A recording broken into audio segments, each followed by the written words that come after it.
దేవదేవారి Amrutha Sai gold house and pawn brokers 31 ఏళ్ల నమ్మకం గడియారస్త ముందగిర దర్శి. దేశమంతా అత్యంత ఆసక్తిగా ఎదురు చూసిన ఒడిశాలోని పూరి శ్రీ క్షేత్ర రత్న భండాగారం రహస్య గది తెరుచుకుంది. దాదాపు 46 ఏళ్ల తర్వాత ఆదివారం మధ్యాహ్నం ఆ రహస్య గది తలుపును తెరిచారు ప్రత్యేక కమిటీ సభ్యులు. ఈ మేరకు ఒడిశా సీఎం కార్యాలయం ప్రకటించింది. అయితే ఈ ప్రక్రియకు ముందు రత్న భండాగారం తిరిగి తెరిచేందుకు అనుమతి కోరే అజ్ఞ అనే పూజ కార్యక్రమాన్ని నిర్వహించారు. జస్టిస్ బిశ్వనాథరథ అధ్యక్షతన ఏర్పాటు చేసిన కమిటీ సభ్యులు ఈ ప్రక్రియకు సంబంధించిన పూజలు పూర్తి చేసి గది తలుపులను తెరిచారు. 46 ఏళ్ల తర్వాత రహస్య గదిని తెరవనుండటం వల్ల లోపల నాగుపాములు వంటి భారీ విష సర్పాలు ఉంటాయనే అనుమానంతో ముందు జాగ్రత్తలు తీసుకొని మరీ లోపలికి వెళ్లారు.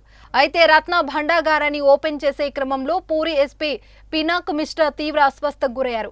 గదిలో ఉక్కపోత గాలి లేకపోవడంతో ఎస్పీ పినాక్ మిశ్రా సొమ్మసిల్లి పడిపోయారు. ఇక వెంటనే ఆయనను ఆసుపత్రికి తరలించారు.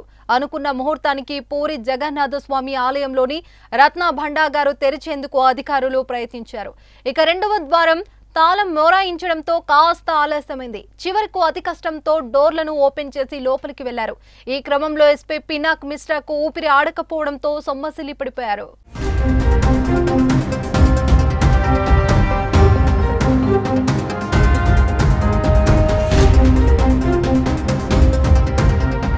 జగన్నాథుని సేవలకు అంతరాయం కలగకుండా తలుపులను తెరిచారు. 11 మంది ఈ ప్రక్రియలో పాల్గొంటున్నట్లు అధికారులు తెలిపారు. 46 ఏళ్ల క్రితం అంటే 1978లో చివరిసారిగా దీన్ని తెరిచారు. రత్న భండార్లోకి కమిటీ సభ్యులు ప్రవేశించారు. మొత్తం ప్రక్రియను కమిటీ సభ్యులు వీడియో తీస్తున్నారు. స్వామివారి నగలు ఆభరణాలను తరలించేందుకు బాక్సులను అధికారులు సిద్ధం చేశారు.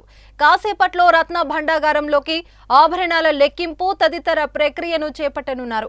ఇక జగన్నాథుని రత్న భండాగారాన్ని చివరిసారిగా 1978లో లెక్కించారు. అప్పుడు రూపొందించిన జాబితా ప్రకారం 12,831 భరిల బంగారం, 22,153 భరిల వెండి, అత్యంత విలువైన రాళ్లతో కూడిన బంగారు ఆభరణాలు, ఇతర నగలు ఉన్నాయి. వీటిని లెక్కించడానికి అప్పుడు 70 రోజులు పట్టింది. మరి ఇప్పుడు ఎన్ని రోజులు పట్టనుందో చూడాలి. మరి